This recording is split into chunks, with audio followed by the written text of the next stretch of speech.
Well, it's a pleasure to be speaking to you from Vancouver. I wish I was there in Ibiza with you, joining my friends Anya and Josep Maria Fabregas and the others, but unfortunately I couldn't make it, so I'm glad of this opportunity. My name is Gabor Maté, and I've been working with Ayahuasca for 6 years now.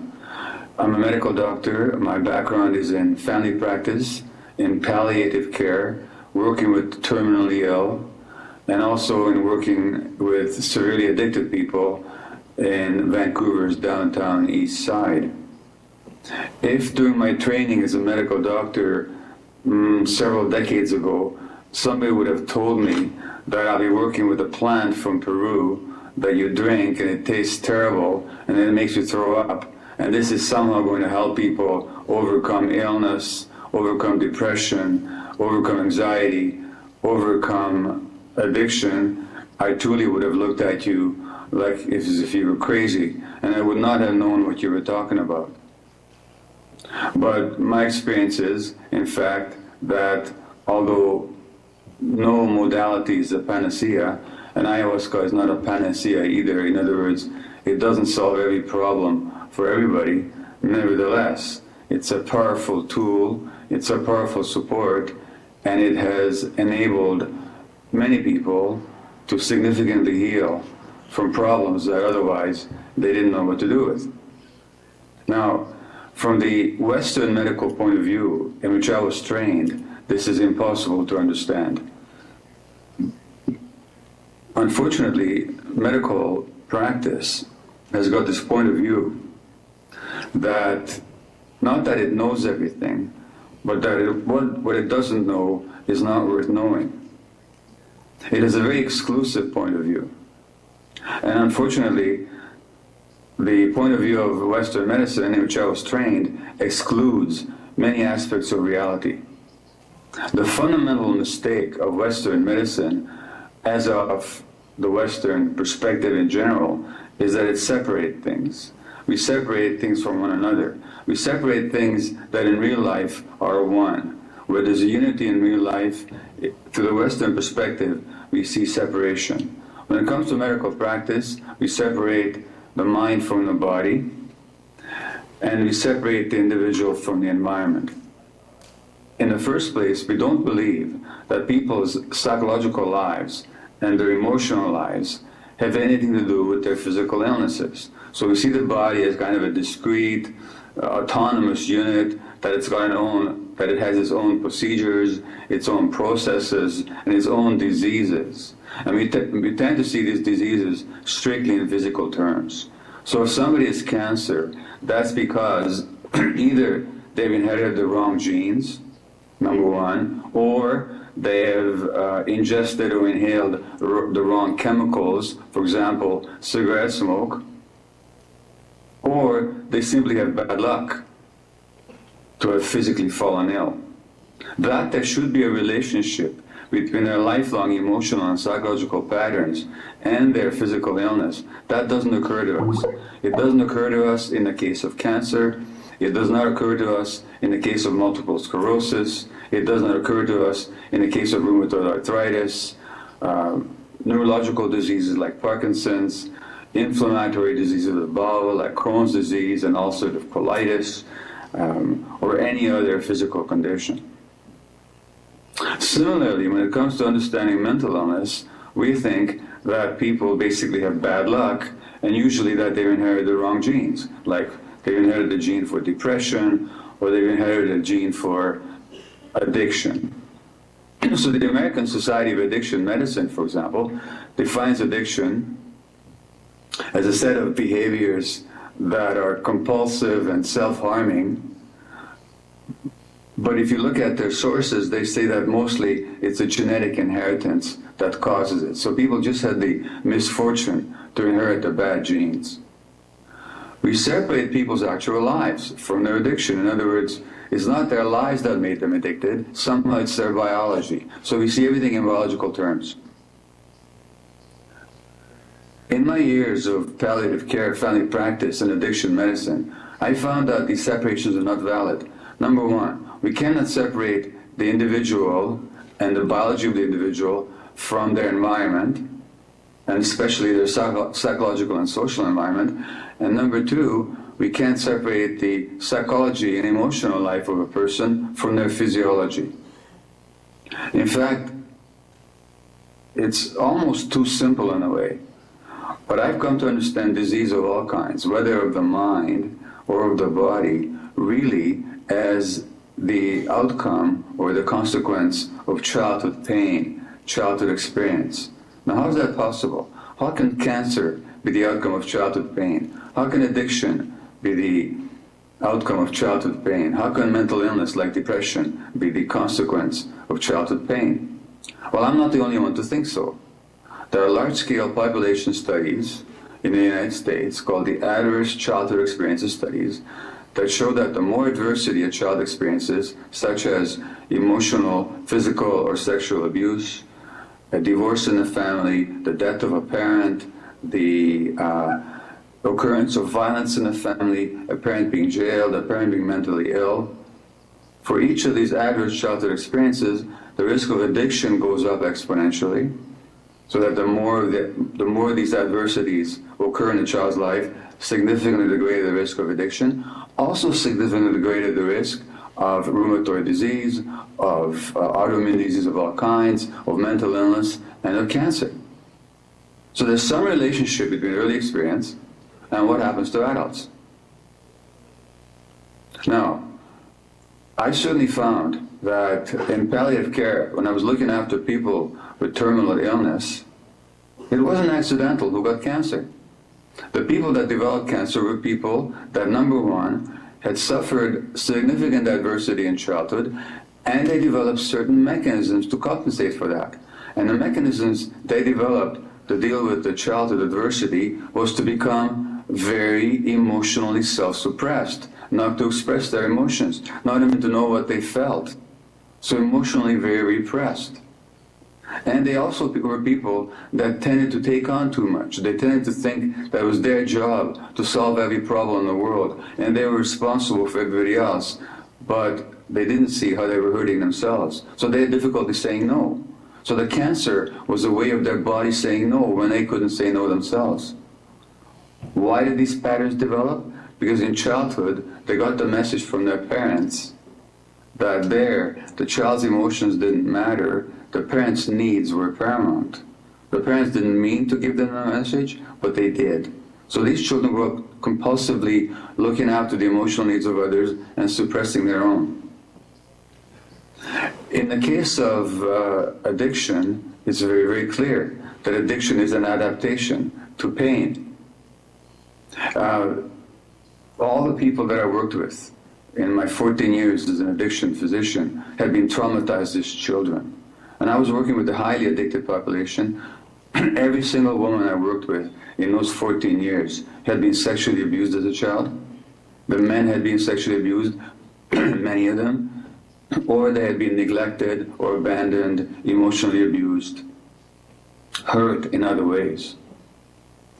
So whether we're talking about cancer, which results from emotional patterns where the person suppresses themselves to take care of others in order to be loved, and in order not to deal with the pain of not being loved for who they are, or we're dealing with addictions, where the addiction itself is a soothing mechanism for pain, we're dealing with the outcome of childhood pain.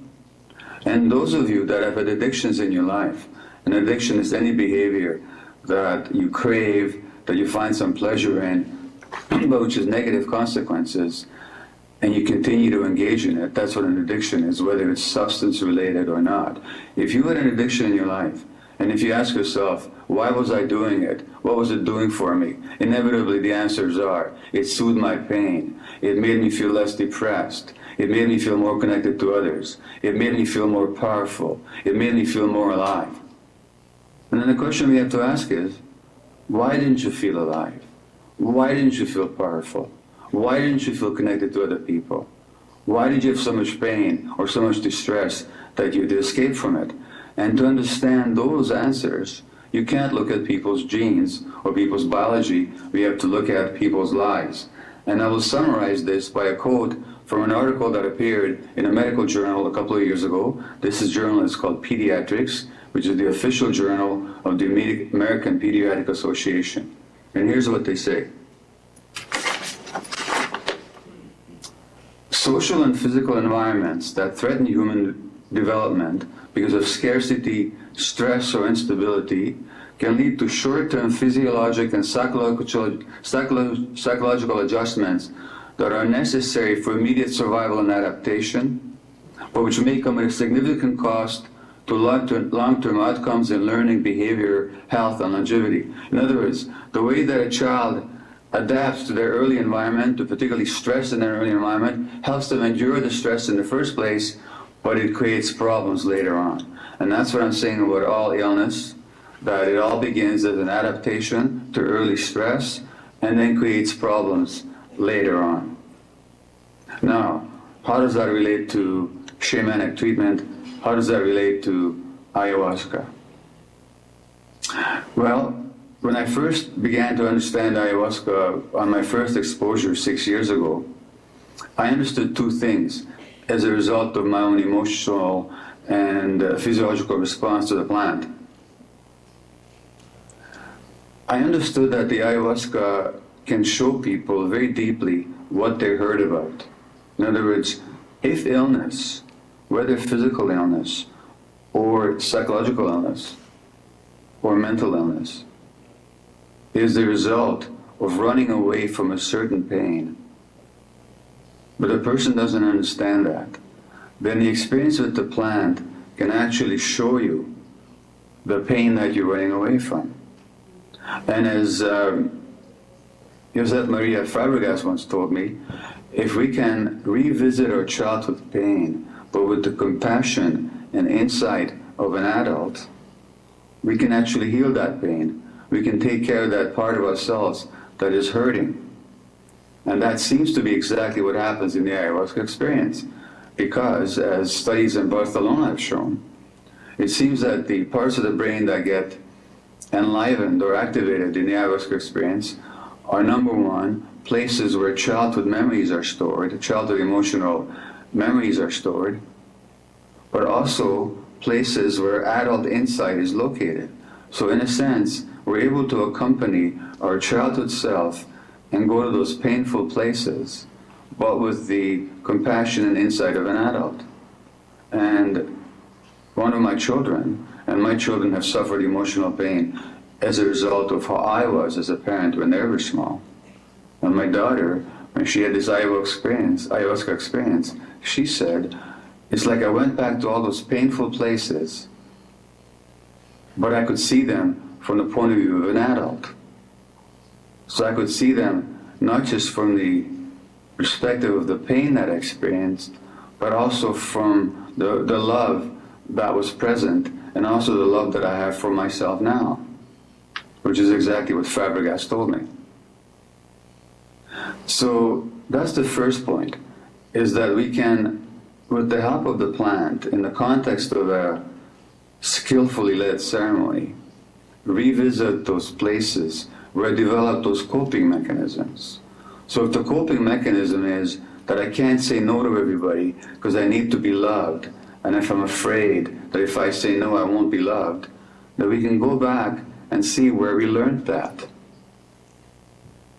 If my coping mechanism is addiction, because I was traumatized as a child, and I'm using the heroin, or the cocaine, or the sexual behavior, or the gambling, or the shopping, or the eating, as a way to soothe my pain, I now have an opportunity, with the help of the plant, in the right context, with expert support, to experience that pain and see it for what it really is, which is the pain of the child. So that's the first thing that the plant experience allows us to witness. The second and important thing is to realize that we are not our experiences, that I'm not my thoughts, that I'm not my beliefs, that I'm not my behaviors, I'm not my experiences. In other words, there's a true and essential self that we each are, which is not based on a conditioning that you and I and everybody who's listening received in childhood, but there's something deeper and more universal and more human about us, which is our fundamental selves, which does not have to do with our particular history and our particular experiences. Well, if that is true, and if it's also true, as it seems to be for a lot of people, in fact, I think for everybody, whether we've experienced it or not, if that true fundamental self is also connected to some greater reality, it's connected to creation, to nature. Some people may wish to call it God. I don't care what you call it, but some greater self, some greater truth that we're also connected to, then we also get that there's nothing to run away from and nowhere to run anyway, because we're part of everything. And if we're part of everything, then we can't possibly be alone. And our sense of isolation, our sense of separateness, and the pain that we experience as a result of that belief in separation really is an illusion. So, in a nutshell, and this, I know this is a simplified way of putting it, but the plant can help us experience, number one, the pain that we're trying to run away from with the behaviors, whether they are self-denial, self-suppression, or addiction. We can see that what that pain is all about. And then secondly, we can see that there's a deeper self that's connected, so that there's no reason to run, because that pain is not who we are. Well, then we have a powerful modality for healing. And that's what, as a medical doctor in my training, I could never have understood. Except that, I understand something now. Number one, Western science, medical science, has now shown that mind and body can't be separated. That in fact the immune system, the hormonal apparatus, the nervous system, the cardiovascular system cannot be separated from our emotional system in our brains. In other words, the emotional circuits in our brains, where we carry these childhood ingrained beliefs about ourselves, are deeply connected with, they're not even connected with, they're part and parcel of the same apparatus that also governs our hormones, our nerves, our hearts, and our immunity. So that there's a new science called psychoneuroimmunology, that studies the interconnections between all these subsystems. The immune system, hormonal system, nervous system, cardiovascular system. Turns out that there are no separate systems. It's all one. And that means that whatever happens emotionally also affects our emotions, our immunity. When we suppress our emotions, we're also suppressing our immune systems, and then the immune system can fail to protect us from cancer, or it can turn against us in the form of autoimmune disease. That also means that if we can change our beliefs, change our inner relationship to ourselves, profoundly change it, deeply change it, not on the surface of our thoughts, but deeply, on the deepest psychological and spiritual levels, that means we can have physiological changes in our body. And what that means, and that's what I didn't understand for many years as a doctor, is that the human body, the human soul, has got this deep healing capacity. We have the capacity to heal. Heal means to become whole. We have the capacity to be whole internally. So it's not that we drink the ayahuasca, and the ayahuasca then somehow heals us. That's not what happens. It's not like it's a drug that makes you better.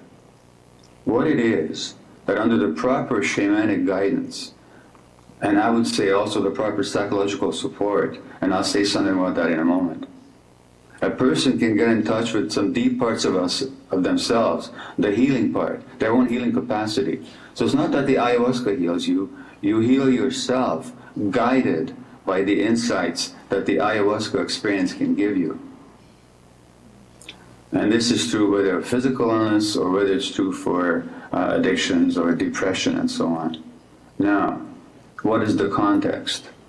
In the Amazon, the ayahuasca experience occurred in a culture that people were all a part of. It's a language that they all spoke. the shaman was somebody they respected and they knew, and the shaman knew them. And they didn't have the complicated psychology that we in the West and the North have under the impact of industrial capitalist society have developed, for better or worse. And often, of course, for worse, I have to say. For people from this Western background, simply to do the ayahuasca, it can be very helpful and transformative, but I believe more is needed. I believe we need a context in which we can prepare for it, so that it's not just a bunch of strangers coming together for one night, and they drinking, and in the morning they say goodbye, but actually we create a kind of a village, we create a kind of culture in which this happens. So with the retreats that we have organized, we bring 20, 25 people together. We're together for a week, which at least creates a little bit of a village. We get to know one another. We provide psychological guidance, preparation, intention setting for the ceremonies. In the ceremonies, what happens, happens. The plant is ingested, the chanting happens, and I can't overemphasize the importance of ceremony. It's not just a liquid, it's not just a brew, it's also the guided, energetic leadership of the curanderos that I work with, or who lead ceremonies elsewhere, that helps that energetic unfolding and release happens in the body and the mind of the participants. And then on the next day, we get together and we process and we download and we find a meaning in the experience. People can't always find a meaning in their experiences. It's sometimes complicated. They need help. For me, the experience is not just about what you feel or believe or see or perceive during the ceremony, but what does it tell you about your life? What is the meaning of it? What are the patterns that you have to understand? What are the behaviors and the mental thinking patterns and emotional dynamics that you have to transform and let go of? And that's work. And that's the work that we help to provide. And I know Anya has been to one of our retreats, so she can perhaps briefly tell you what her experience was witnessing this process. But the point is that with the help of the plant, with the help of the traditional chanting, and bringing that together with some Western psychological insight, we help people transform their internal experiences of themselves. And I'm going to finish this conversation with you with a couple of quotes.